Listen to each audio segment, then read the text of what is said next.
Boom, boom, boom, boom, boom, boom, boom, boom, boom. Now tell me what you gonna do, but it ain't nowhere to run. When judgment comes for you, when judgment comes for you, tell me what you gonna do, when it ain't nowhere to hide. When judgment comes for you, 'cause it's gonna come for you. Making it for water, easy, see something Charlie.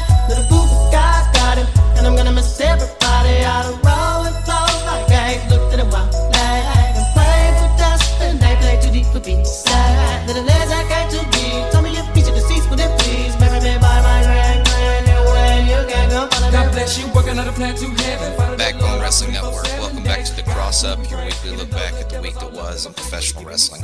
I'll be running through the results and happenings from Collision on February 22nd, SmackDown on February 28th, as well as the Elimination Chamber pay-per-view that happened just last night. We'll start with Collision. We open with a brawl between Mariah May and Toni Storm. Mariah May just kind of jumps her in the back, brings her to the stage, and hits a pretty brutal Storm Zero on the ramp. She demands the spotlight, cradling Storm, saying Storm never knew how to write an ending. This is their spotlight and moment, so they can be stars together, and they will have a Hollywood ending at Revolution when they face each other once again. We then look at Okada retaining his Continental Championship against Buddy Matthews last week. Okada says that is what you do to a bitch, and he'll do it again to any other one that comes near him or after him in the future. So Okada really laying it out there. Hologram then defeats the Beast Mortos via pinfall following a sunset flip. Post-match, Mortos jumps Hologram and goes for the mask, but Commander eventually makes the save. We then get a hype video for Speedball Mike Bailey coming to AEW. He's been rumored to be headed there for a while, but I think he was recovering from some injuries, so he's officially coming in here pretty soon. I don't think they said exactly when, but he should be here sooner rather than later. We then get Harley Cameron. She's out, cut a promo. Cameron talks about a little girl who loved singing and puppets, but above all else, she loved wrestling. One day she told her grandmother that she would go to America and become a wrestler. That little girl was her next door neighbor, Suzette Dickinson. Cameron doesn't know what happened to her, but she's ready to make everyone feel her wrath. We then get Gabe Kidd from New Japan Pro Wrestling. He comes in and defeats the Butcher via pinfall, the pile driver. We then get Don Callis and Kyle Fletcher. They say are ready for Will Ospreay at Revolution in the cage. They say they're going to use the cage and like a Vegemite and bloody up and destroy Will Ospreay. We then get Julia Hart defeating Queen Aminata via submission with Octopus Stretch. We then get the Murder Machine squashing two jobbers. I don't even think they say their names, but they finish them off with their little choke slam powerbomb combo that they've been beating most people with. After the match, the Murder Machines want the Hurt Syndicate and the tag team titles. The Syndicate come out with MVP not being too impressed with what just happened. And MVP says if the Machines beat a real team on Dynamite next week, they'll consider giving them a title shot. We then get Action Andretti and Leo Rush cutting a promo, and they are now going to be called Crew, spelled C-R-U, going forward. So that'll be their team name. We then get Thunder Rosa and Chris Statlander. They say they are ready for Megan Bayne and Penelope Ford in a match that they'll have with them at a later date. The Death Riders then defeat Daniel Garcia, Matt Menard, and Angelo Parker when Pac makes Parker tap to the Brutalizer. And then after the match, the hold stays on. But the Undisputed Kingdom run the Death Riders off, except Pac. Pac gets taken out, and Cope comes out and hits him with a pair of concertos. So he's kind of going by what he said last week, where he was going to take out each member one by one until it was just him and Mox at Revolution. We then get the Vendetta cutting a promo. That's Deonna Purrazzo and Taya Valkyrie. They are not impressed with Harley Cameron and everything that she said and done over the last month or so. We then get Max Caster. He is out with another open challenge. Of course, again, he gets destroyed, this time by Brody King. Quickly defeats him with the cannonball in the corner. The Outrunners agree to face the Murder Machines next week on Dynamite, and whoever wins will get the title shot, whether it's them or the Murder Machines. So But I mean, and I think the Hurt Syndicate say that that's good news and bad news for them because they get a title shot, but they also have to face the Hurt Syndicate. So, and then we get our main event where Chris Jericho defeats Bandito via pinfall when he reverses the 21 plex into a victory roll type pin. And this helps him retain the Ring of Honor World title. The best match on the show was the opener between Hologram and Beast Mortos. Maybe a kind of a missable episode of Collision. I've expressed many times I'm kind of over Chris Jericho. I really wish they would treat ROH as its own separate kind of entity and stop giving the belt to these guys that aren't going to treat it seriously and go it and actually be on ROH television on a regular basis. I think this could have been a great chance to get it on somebody that could be a champion there and carry that brand. Maybe pop on AEW every now and then, but he could really carry the torch for Ring of Honor. I thought Bandito would have been a good choice, but Chris Jericho goes on. But yeah, the best match on the show was Hologram and Mortos. But we'll move from there to Raw. We go open with Logan Paul. Logan Paul talks about how he hates this city and he knows what a pathetic place this is. He was flying in today and told his pilot to turn around so he could go back home to Cleveland. But then he decided to perform for these losers because he is humble. The last time Paul was on Raw, he beat Rey Mysterio to make it to the Elimination Chamber. And this Saturday, he will punch his ticket to WrestleMania. CM Punk then comes out to interrupt, and with Pat McAfee telling a story of Punk trapping him in a portable toilet earlier today, which I thought was a pretty funny story. Paul doesn't get why neither the fans nor Punk like him. He thinks Punk might be jealous, but Punk talks about how Paul is nothing but a bunch of one-liners to incite a reaction. The fans deserve better than that, which Paul finds funny. Paul talks about Punk coming back in a great moment, and then he tore his little tricep. Now the fans are chanting Paul, with Punk admitting that names do change. The names Paul has been mocking, including himself, are legends and history makers. Paul is a flash in the pan, and the people aren't going to remember who he is. On Saturday, Punk will go on to win the Elimination Chamber and go on to WrestleMania, where he will make history. On the other hand, Paul will be history. They go face to face, and Paul gets in a slap before bailing to the floor. Paul feigns innocence, but Punk tells him to run while he can. We then get a look at Penta dealing with Ludwig Kaiser and Pete Dunne over the last month or so, who are now fighting over each other, who gets to fight Penta next. And we actually get a triple threat where both of them get to face Penta. And Ludwig Kaiser actually gets the win. He defeats Pete Dunne and Penta when he hits a wind-up DDT on Pete Dunne after breaking up a Penta driver attempt from Penta. We then get video of John Cena wanting to win the Elimination Chamber so he can go after his 17th world title. Rhea Ripley is then in for a chat in the crowd. In theory, she is going to defend the title against the winner of the Elimination Chamber at WrestleMania, but she has to face Io Sky next week in a title match. They haven't faced each other in 5 years, and Ripley has gotten a lot better since then.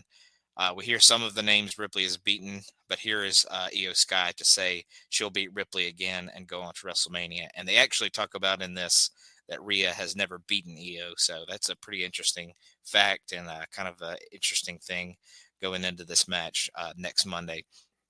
But Ripley will have to defeat Io Sky for the first time ever if she wants to continue being champion and carry her title further on into the WrestleMania season, of course. We then get the New Day. They defeat the LWO when they hit a backbreaker double stomp combo on Cruz del Toro. Post-match, they beat down Stays On until Dragon Lee runs in to make the save, and the New Day beats down him as well. We then go to the Judgment Day Clubhouse, where Finn Balor is yelling at Dominic Mysterio, with Carlito trying to call him off. Mysterio calls out Balor for losing last week as well, and again suggests that they add more members. That still's not happening, and Balor still says he'll fix all of this.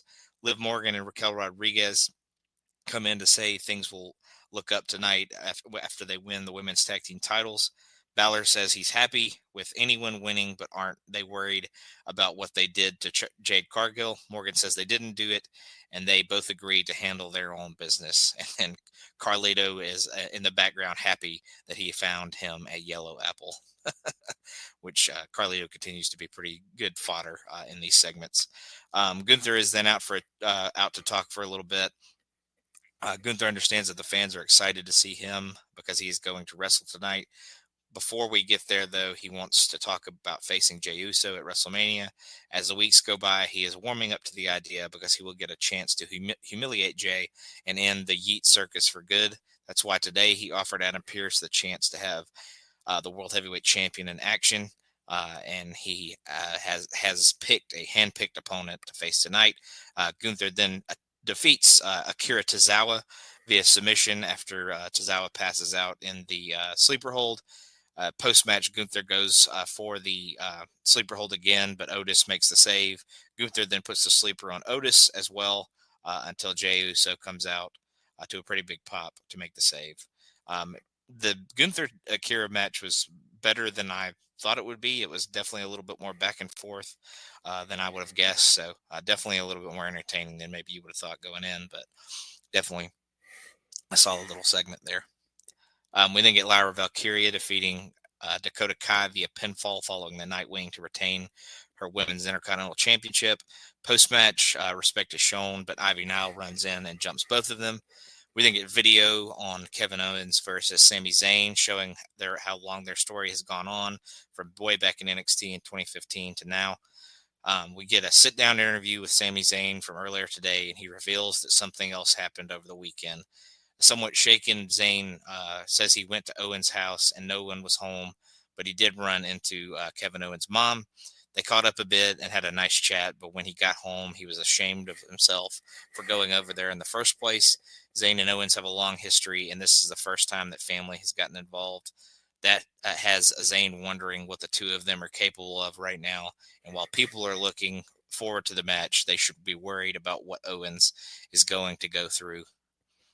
We then get Bianca and Naomi. They are ready to beat up Liv Morgan and Raquel later on tonight.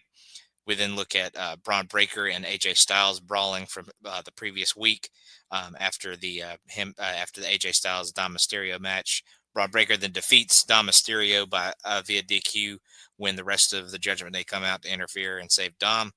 After the match, a beatdown is on, and Breaker fights back and hits a super spear on Carlito, and then Breaker and Finn Balor have a stare down, so maybe implying that we'll get a Finn Balor Braun Breaker match in the future. We then get Ivy Nile in the back. She takes out Lyra Valkyria again, and the Creed brothers want the tag team titles, and then the War Raiders come in and brawl with the Creeds a little bit more as well. We then get Cody Rhodes. He's out for a chat. He talks about The Rock offering him to join forces at Elimination Chamber, and it's a complicated situation. It isn't just about him either, as he has a wife, a daughter, and various family members that he looks out for. On top of that, he has the legacy of his father, and Seth Rollins comes out to interrupt. Rollins says he would love to welcome Rhodes back to his show with open arms and congratulates him on his success. And he is getting ready to face him at WrestleMania. He can't do that, though, as he has to ask Rhodes what he's thinking. A year ago, they were getting ready to face The Rock and Roman Reigns at WrestleMania, and now Rhodes is considering this offer from The Rock. The fact that Rhodes didn't slap Rock in the face on SmackDown is an insult to Rollins and everything he did for him last year. He asked Cody what he gets out of this, bit parts in movies and social media followers. He says if being WWE champion is that much of a burden on Rhodes, it's not too much of a burden for Rollins. Rhodes says The Rock asked for his soul because Rollins' soul might already be compromised. We hear about Rollins' history of turning on people, but it was also Rhodes' shield at WrestleMania last year. With one leg and a scrambled back, Rollins was the MVP of WrestleMania 40 and helped the Rhodes family achieve their greatest victory in all of their lives. Rollins seems a bit taken aback and says that he has made some mistakes which can eat you up with hate. He does not want to hate Rhodes, but so don't make him do that. At the end of the day, Rhodes can make his own decisions, but Rollins wants to face the Rhodes that has beaten him so many times. He wants to face the Rhodes that he helped crown as WWE champion last year, and Rollins isn't coming for his soul, but he is coming for his title.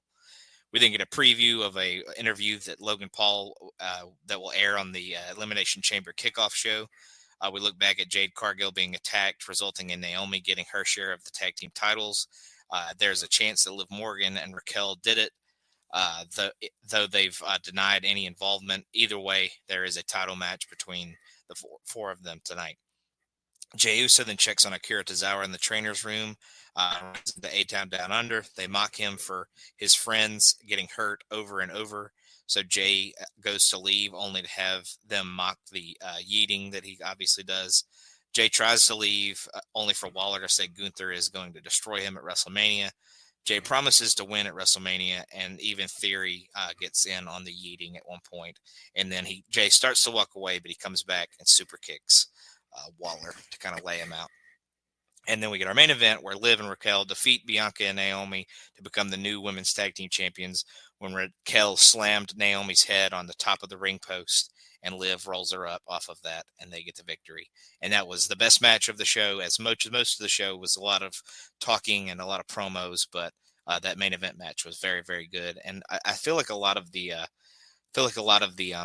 women's tag team stuff has been really good lately, but this kind of continued that success, and they really threw out all the stops in this one, and it was a really good match leading to a title change. So really good stuff. We'll move from there to NXT. We open with Stephanie Vaquer defeating Carmen Petrovich via pinfall following the SVB. Post-match, here's Julia to interrupt. She congratulates Vaquer, but says that she, meaning Julia, is really the best champion in NXT. And that results in a challenge for a title versus title match coming up soon at Roadblock. I don't know that they made it at Roadblock at that point, but eventually it gets made for the Roadblock show that they will have in a few weeks. We then get Ariana Grace and Santino Marella. They're happy with what is going on, but Lola Vice comes in saying she wants a fight. Vice is willing to fight Grace, assuming someone in her family taught her how to fight, and the match is on for later tonight. We then get Lexis King. He tells Oba Femi that he's ready for Moose. Femi doesn't seem so sure that Lexis is ready for him. Moose then defeats Lexis King via pinfall following a spear. Post-match, Oba Femi comes out and says that at 2 weeks in Roadblock, they will have a title versus title match when he faces Moose. This one kind of gets said that it's going to be title versus title, but it ends up just being for the NXT Championship. So Moose's X Division title is not on the line. Sean Spears then talks about how he is transforming people such as Brooks Jensen, Nico Vance, and Izzy Dame. They say they are the new family running NXT, and next week it's time to take the North American Championship from Tony D. We then get Jada Parker and Kalani Jordan. They get into an argument earlier today on a bus coming to the arena, it seems. Jordan Grace then comes out to the ring. From the moment she first set foot in a WWE ring, she knew she belonged. Now it is time for her to become a champion, and it is a matter of time before she is facing Stephanie Vaquer or Julia. Roxanne Perez comes out to interrupt, saying she knows everyone wants to be part of the best women's division in wrestling, the division that Perez runs. Grace says that if this is Perez's division, where is her title? Perez threatens to win the women's title at WrestleMania, and then come back to win the NXT women's title again. Grace brings up the saying about having a plan until and then Perez hits her in the face before she can finish what she's saying. Trick Williams and Javon Evans then talk about what they both want, and Williams doesn't seem impressed with what Javon says. Things are about to get physical, but Ricky Saints comes in to introduce himself. Williams gives him a fist bump and then leaves, and then Saints wonders why everyone is so angry around here. We then get Jada Parker. She is annoyed at Kalani Jordan, and while there might be a him in WWE, Jordan is certainly not her in NXT, obviously poking fun at Kalani's relationship with Carmelo Hayes. We then get the Hardy Boys defeating the No Quarter Catch Crew when they hit the Twist of Fate and Swanton Bomb on Miles Bourne. After the match, Fraxium gets in the ring to show respect, with Frazier saying they're the best team in the world today, standing in the ring with the best team of all time. Jeff then cuts to the chase and issues a challenge. So here is Santino coming out to his old WWE music, of course, and the match is on for Roadblock for the TNA tag team titles. So obviously, not a title for title match, but the TNA titles will be on the line when they face each other at Roadblock. We then get the D'Angelo family. They have a meeting in the restaurant, and D'Angelo is proud of Stacks for trying, even if he came up short. D'Angelo is banged up, but he has to try and deal with Sean Spears next week. We then get Zarya and Sol Ruka. They're in the trainer's room, but Piper Niven comes in saying Chelsea Green is in the building. Green comes in and isn't impressed with with a tag match being made for next week between the four. Chelsea kind of doesn't understand what just happened and asks what she just agreed to. And Piper tells her that we want a match next week against Zarya and Sol Ruka. So definitely a pretty funny segment, obviously including Chelsea Green. And she calls Piper stupid for agreeing to have the tag match next week. So a pretty funny segment between all four of them. We then get Lola Vice. She defeats Ariana Grace via pinfall following a spinning back fist. We then get more footage from the mystery group that has been attacking a lot of people lately. And we see that they have attacked the No Quarter Catch crew and laid them all out. We then get Eddie Thorpe. He is walking through Cincinnati. He talks about how his people were once forced out of their land and moved out west. Somehow this is like him having to face Trick Williams again. So he wants Trick to name the time and the place. Ava is in here with some announcements. She clarifies, like I said earlier, that Obafemi and Moose is only for the NXT title and not title for title. And then we get our main event where Ricky Saints and Javon Evans defeat Wesley and Ethan Page when Saints hits Rochambeau on Wesley. So I definitely thought the main event was the best match. There was quite a few good matches throughout this episode of NXT, but I would give the main event. It seemed like it had a little bit more oomph to it than the rest of the card. So, but definitely a solid showing in Ricky Saints' first match on the show. We'll go from there to Dynamite. An ambulance arrives in the back of the arena, and Cope is in the back, obviously saying it's time to take out another one of the Death Riders tonight. We then get a video from earlier today where MJF talks about how the fans have chanted cowboy shit at a fake like Hangman Page, and MJF is getting the AEW tattoo removed from his leg because it is time to bet on himself. We then get Hangman Page arriving in a truck. He comes to the ring in street clothes. Page then quickly squashes Aaron Solo in less than a minute with the buckshot lariat. After the match, Page grabs a chair and says the three things he hates in the world are running out of biscuits, English ivy, and a spray tan bitch spitting in his face. Therefore, he is going to sit in this ring until MJF is sent out here for the beating he deserves. MJF, with a bloody towel, calls Page an animal. He's not going to have this fight right now because he will wait till Revolution in Los Angeles. For now, though, we'll find out who MJF has attacked. We see a rather bloody Christopher Daniels in the back as MJF leaves. Page grabs the chair and then heads to the back where he finds Christopher Daniels down, a bloody mess, and the medics check on Daniels as Page goes hunting for MJF. We then get Don Callis and Kyle Fletcher. They are in a skybox tonight to watch the show. We then got another video from earlier tonight where Chris Jericho talked to Don Callis, who seems interested in having Brian Keith take out Will Ospreay for them. We then get a match between Will Ospreay and Brian Keith where Will Ospreay wins via pinfall following the Hidden Blade. After the match, Ospreay goes into the crowd for a brawl with Fletcher, who kind of meets him midway from the skybox. We then look at Mariah May attacking Toni Storm on Collision. And then this week we will get a update on Toni Storm on Collision. We then get a video of Momo Watanabe, who will be facing Mercedes Moné for the TBS title at Revolution. We then get Moné showing up, saying she's not worried about Momo, and yells at Billy Starks, who was standing backstage, for getting in her way. Watanabe then shows up with a baseball bat, and Moné kind of scurries off, scared that obviously she's going to attack her. We then get the Outrunners. They actually defeat the Murder Machines when Turbo Floyd rolls up Archer after a Hurt Syndicate distraction. So the Outrunners will be facing the Hurt Syndicate for the Tag Team Championships. We then get video of Cope versus John Moxley, kind of a hype, including Cope taking out Pac on Collision. Claudio is wanting to get his hands on Cope to even the score. We then get video of Ricochet taking Prince Nana's robe from a few weeks ago. Swerve Strickland with Nana then come out to the ring. Strickland talks about how he has done some good things around here, and you could see him headlining All In last year, and he is still the man around here. And he wants some gold around his waist, but first he has to deal with Ricochet. Ricochet then comes out wearing the robe to say that he is going to get some gold, but he doesn't want to deal with Swerve anymore. Nana has an announcement, though. The two of them could face off at Revolution in a number one contenders match.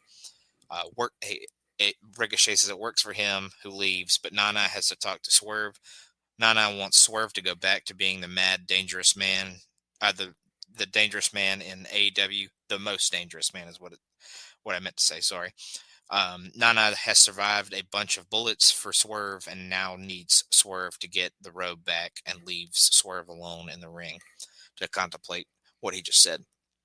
Hangman is then leaving and threatens to run MJF down if he finds him. We then get the Undisputed Kingdom. They defeat FTR and Daniel Garcia when Cole does the jackknife cover on Garcia. And then after the match, they almost fight again. But a TNT title match is made for Collision between Adam Cole and Daniel Garcia. We then get Cope. He jumps Claudio Castagnoli in the back, but Wheeler Yuta jumps him from behind. The Death Riders load up a concerto, but Jay White makes the save. Marina Shafir runs into Choke Cope, but gets kneed by Yuta by mistake, which Jay White seems to find pretty funny that happened. Castagnoli then gets concertoed as John Moxley is panicked in the crowd watching. Another one is loaded up for Shafir, which Cope seems to be about to crack a woman over the head with a chair, but Willow comes out and actually ends up doing the concerto herself.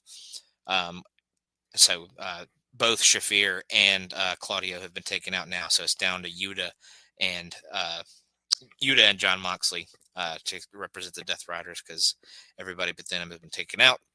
We think Harley Cameron, she defeats Deonna Purrazzo via pinfall following a rolling cutter.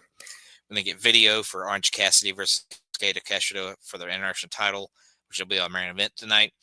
We then get Marina Shafir and Claudio Castagnoli. They're being taken away in an ambulance with Cope, Willow Nightingale, and Jay White waving as they drive away. And then we get our main event where Konosuke Takeshita retains his international championship, defeating Orange Cassidy via pinfall following the Raging Fire. And that match was the best match of the week on television, as well as obviously the best match on Dynamite. So that will be number one on the weekly rankings, without a doubt. So it was an absolutely fantastic match between two great guys. So that will feature number one in the weekly rankings. I can go ahead and tell you. We then go to Impact. The System gets things going. They brag about their success last week with JDC bragging about running over Leon Slater. The fans tell Moose that Obafemi is going to run him over, so Moose wants Femi to get in this ring tonight. At the same time, Moose has been pinned by Jeff Hardy twice in a row now, so Moose is ready to take him out as well. Brian Myers thinks the Colognes might be System material, so here are the Colognes to interrupt. They respect the System and think fighting on their side is a good idea instead of fighting against them. We think at Spitfire they are ready to beat the Team by Elegance and turn them into their personal concierge for 24 hours. We then get another promo from the System. They have a confrontation with Leon Slater and the Hardys, and they have to be separated. So kind of trying to have a little bit of a brawl before their match later. We then get our opening match where Mike Santana defeats Oro Mensah via pinfall with the spin the block clothesline. After the match, a video plays from Mustafa Ali and his cabinet talking about how Santana, who has been sober for 2 years, is off the wagon, and Santana does not care at all for this. And then after the commercial break, he goes looking for Ali, but can only find his cabinet, which are the Great Hands and Tasha Steelz. We then get Tessa Blanchard. She defeats Kelsey Heather via pinfall with the Buzzsaw DDT. Cora Jade then attacks Masha Slamovich backstage while she's cutting a promo. We then get Elijah and Joe Hendry. They had a good time last week. Hendry is expecting Elijah to turn on him at some point, and things calm down a bit. But here is the System to interrupt, and then they leave without doing all that much. So kind of a random confrontation that really didn't result in anything. We then get Steve Macklin. He defeats Casey Navarro via pinfall following the KIA. Tessa Blanchard then argues with Lei Ying Lee in the back, with Santino Marella coming out to make a match between the two official for Sacrifice.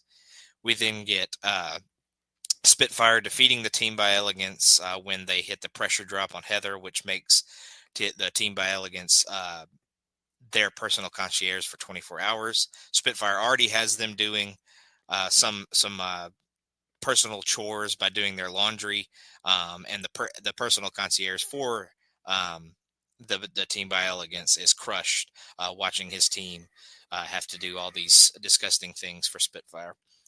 We then get Mance Warner. He defeats Sami Callihan via DQ after repeated chair shots. After the match, the brawl is on, but security breaks it up. And then Santino comes out and makes a street fight between the two at Sacrifice. We then get Frankie Kazarian. He defeats Ace Austin via pinfall after a slingshot cutter following a Wesley distraction. And then after the match, Wesley and crew tease a beatdown, but the Rascals come out and make the save pretty quickly. We then have Spitfire tormenting the Team by Elegance with some dogs. But yeah, they pretty funny scene with all these scenarios. So I'm looking forward to seeing if they show any more of it next week. Obviously, they won't be their personal concierge till then, but hopefully they film some more stuff because it was pretty funny. We then get Ryan Nemeth coming out to brag that his big brother is returning at Sacrifice. Again, he said that last week, but he wanted to reiterate it, I guess. And then we get the System defeating the Hardys and Obafemi when Moose hit a spear on Matt. Post-match, Joe Hendry and Elijah come out to cut off a beatdown. Santino then comes out and makes Jeff Hardy versus Moose a ladder match for the X Division title, since apparently Jeff has defeated Moose twice recently. And then he makes a 10-man tag with Joe Hendry, Matt, Elijah, Leon Slater, and a mystery partner taking on the System for later on at a later date. So, but Ace and Frankie was the best match on the show. The tag team match at the end was pretty good as well, but Ace and Frankie would get the leg up for me on Impact. So we will move from there to SmackDown. We get Cody Rhodes arriving at the building and is told that he has a private locker room tonight, courtesy of the Final Boss. We then get Trish Stratus out. She is in a Maple Leafs jersey to get things going, just in case the fans didn't love her enough. She's obviously repping their hometown team. She gets a rather emotional at a thank you Trish chant, and then says it's the jersey, is obviously again playing up the Toronto crowd. Trish asks what year it is when we have Lillian Garcia introducing her, and The Rock is back, and she is wrestling in her hometown. Stratus talks about how it's a generational thing because the dad of a young girl in the front row probably had her poster on his wall. Tomorrow will be the first time her kids will see her wrestle live. And here is her partner, Tiffany Stratton. She also has a Maple Leafs jersey on to get a little bit of a face pop. They declare it Trishy time and then take off the jerseys and throw them into the crowd. Chelsea Green and Piper Niven, and of course, Piper Niven is dressed as a Mountie, come out to interrupt with Green talking about how honored she is to represent the better country of America. Stratton makes the challenge, and Stratus thinks it's a good idea for the two champions to face off with each other. We then get Tiffany Stratton defeating Chelsea Green via DQ after an attack from Nia Jax. Post-match, the beatdown is on, but Stratus makes the save, and the villains obviously bail after the match. So we'll see how Tiffany can get some revenge going on Elimination Chamber. We then get Nick Aldis. He announces a one-night tournament for the number one contendership for the United States title. Jacob Fatu isn't happy with Solo Sikoa, who thinks Fatu should bring the U.S. title home to the family. And Fatu seems pleased that he was given this task to go forward and be in this tournament tonight. Cody Rhodes' dressing room has a bunch of alcohol and some sushi. R-Truth has apparently snuck in, thinks it's might be worth selling out for, with Rhodes telling him to help himself to whatever he would like. R-Truth then says he is glad Rhodes isn't being shellfish. So pretty good comedy there from Mr. Truth. We then get our first tournament match where Jacob Fatu defeats Andrade following a triple jump moonsault. This this advances him into the triple threat final. We then get a recap of the Street Profits and all the violence and aggressiveness they've been bringing as of late. And then we should get a scene of earlier today where the Profits refused to apologize to Legado del Fantasma, and Nick Aldis had to break it up and makes a match for later. We then get that match, and Los Scars and Street Profits never even starts, as the Motor City Machine Guns, DIY, and Pretty Deadly all come out, and a huge brawl ensues with all the teams. So just an absolute chaos right off the bat. We then get Drew McIntyre. He comes up to Cody Rhodes and talks about how they would do anything to get on top back in the day when they were young kids. Rhodes has a chance to jump up there, and McIntyre looks forward to finding out that Rhodes sold out a long time ago. We then get video of John Cena going into the Elimination Chamber, and Drew McIntyre don't want to have any of it, so he tells him to cut it off. McIntyre says Cena is going to become a hypocrite, just like he did when he decided he was in the Elimination Chamber instead of qualifying. He then sits on the announcer's table and said it would be interesting to see what 2010 John Cena would think of modern-day John Cena. First up, Cena would make a bad joke, a bad poopy joke is I believe what he said, about the bald spot that needs its own zip code. And then Damian Priest comes out. Priest says, "Our truth makes more sense than you do, Drew." Drew says he was screwed over last year, and including at WrestleMania by him. The reality is that McIntyre won the world title, but was so obsessed with CM Punk that Priest was able to cash in the Money in the Bank. McIntyre says he's not obsessed with Punk, obviously. Priest is ready to beat McIntyre at Elimination Chamber and reminds McIntyre that he dropped him last time they were here, and he will do it again. McIntyre is ready to let Priest do it again, but here comes Seth Rollins. Rollins talks about how this place was looking fun, so he had to come and join the party. He blames McIntyre's terrible Money in the Bank cash-in for not winning the World Heavyweight title last year, and gets in Priest's face. CM Punk then comes out saying that Rollins looks like an oven mitt, and he'll see Rollins tomorrow night and defeat him. He doesn't have any issues with Priest, but he's ready to take him out in an Elimination Chamber. That leaves the other guy who is obsessed with him, but Punk is obsessed with going to WrestleMania instead of Drew McIntyre. Someone asked him if he would be willing to sell his soul to get on top, and they're all dealing with a serious CM Punk tomorrow. Punk calls out John Cena for having his retirement tour and not showing up, but the other three say they are ready to take him out. McIntyre will just complain on the internet if he loses, and here is Cena's music, but Logan Paul comes out instead. Logan Paul then makes it clear that Cena doesn't care about Canada before mocking Rollins, who is dressed like he lost a bet. There is Priest standing in the ring, but he is still the answer. Paul says he's still the answer to WWE's prayers. Paul then calls out Punk, who eventually chases him away.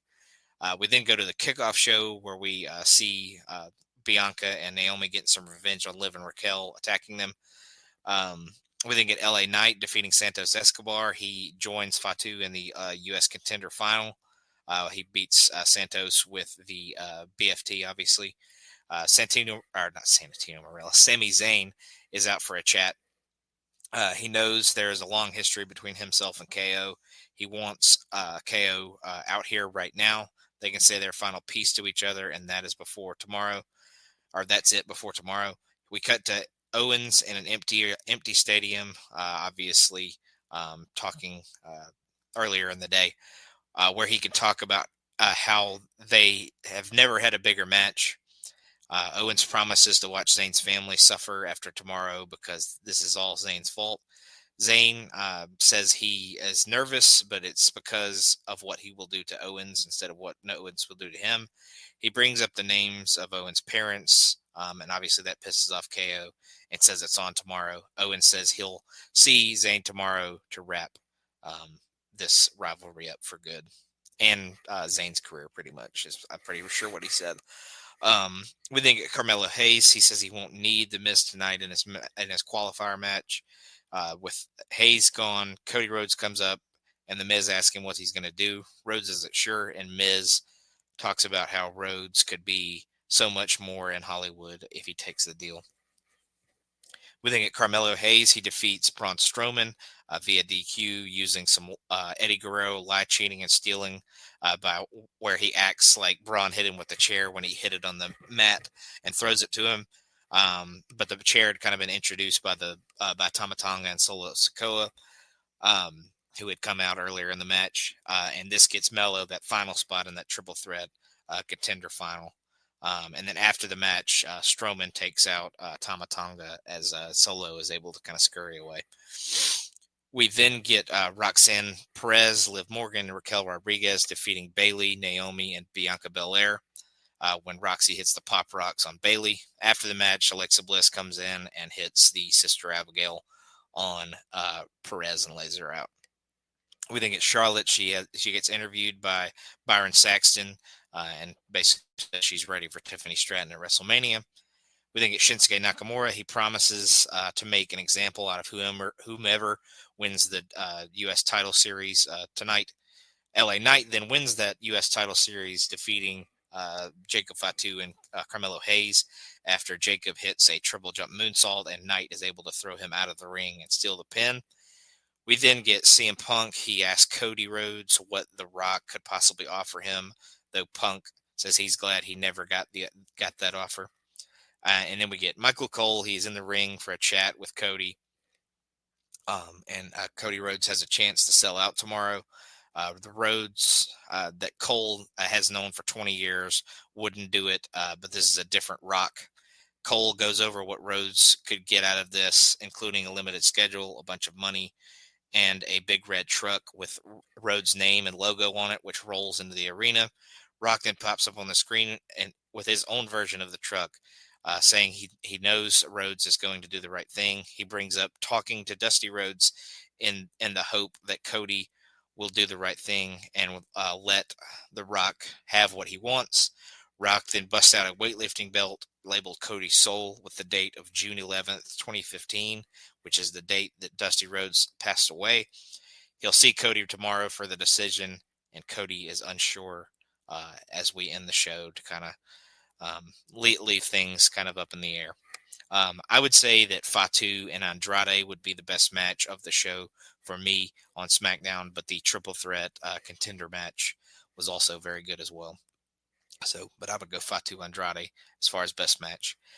And now we'll get to Elimination Chamber, which happened last night, of course. We open with the Women's Elimination Chamber. But before it can start, we were going to have the match start with Naomi and Liv Morgan, but Jade Cargill makes her return and seemingly is going after Liv, but when she gets in the ring, she ends up attacking Naomi and absolutely destroys her, which leaves Naomi unable to compete in the match. So it ends up just being a 5-woman Elimination Chamber pretty much. I mean, she was technically a part of the match, but she never really gets a chance to compete. So seemingly Naomi is the person that took her out based on this attack, but we will see going forward what they kind of decide to do with that. Bianca is very distraught over this, but she is able to recover from the emotional distress she felt over her two friends battling, and she is able to win the Women's Elimination Chamber, last eliminating Liv Morgan. And the other participants in the match in order of elimination were Bayley, Roxanne Perez, and Alexa Bliss. So good to see Bianca win. She has a little confrontation with Rhea Ripley in the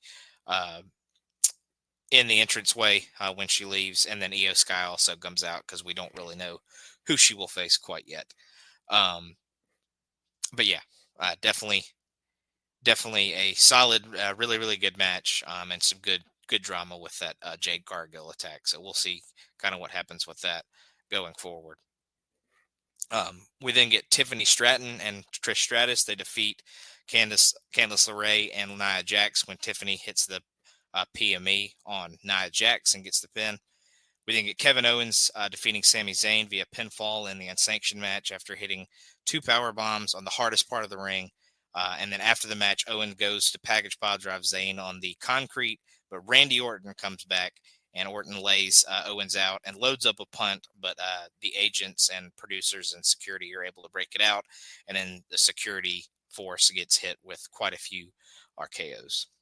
We then get John Cena. He wins the Men's Elimination Chamber, last eliminating CM Punk, who had passed out in the STF after Rollins had stomped his head on the outside padding on the chamber. Obviously, Logan Paul, Damian Priest, and Drew McIntyre were also in the match, as well as Seth Rollins. Post-match, Cena thanks the fans, and Cody Rhodes comes out for a little bit of a showdown.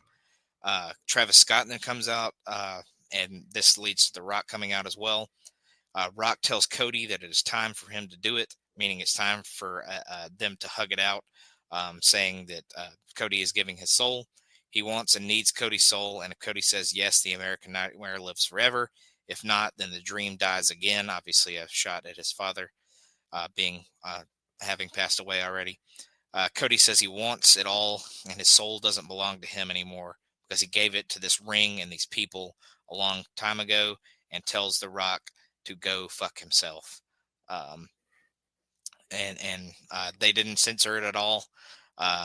They let him say it. It didn't get bleeped out whatsoever. So he tells Rock to go fuck himself.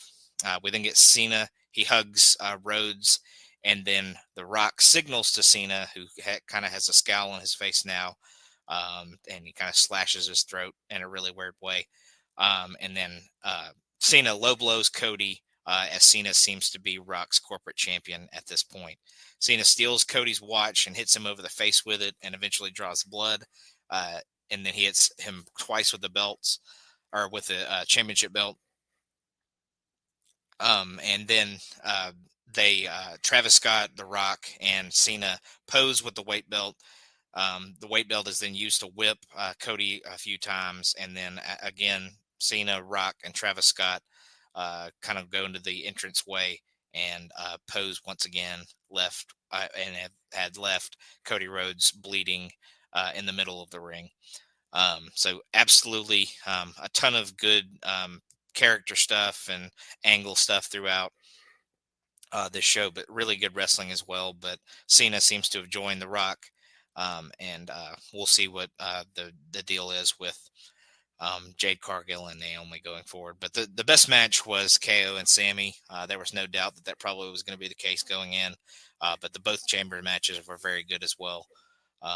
And you know, the other tag was eventually going to be, you know, just kind of the add-on to the rest of the show, kind of like the tag title match was on the Rumble show, but it wasn't bad at all either. But we'll get to some TV match rankings. Like I said, Takeshita and Orange Cassidy is number 1.